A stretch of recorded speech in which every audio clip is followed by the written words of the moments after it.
How to get auto clicker on phone. So hello guys and welcome back to today's video.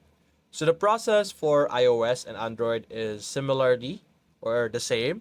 So simply navigate to your Play Store or your App Store and you're just simply going to search auto clicker on your device. Over here on our Android, we're focusing on that today. Download or install our auto clicker and click on open, and this is what it should show you. It will guide you on what different settings that you need to enable to allow it to work. So for example, this one, so simply click on OK, and you're going to enable or allow it to have some accessibility. So if you check out here, as you can see, enable accessibility over here. So this needs activation of accessibility service. Then so we're going to go here and we're going to click on our downloaded apps.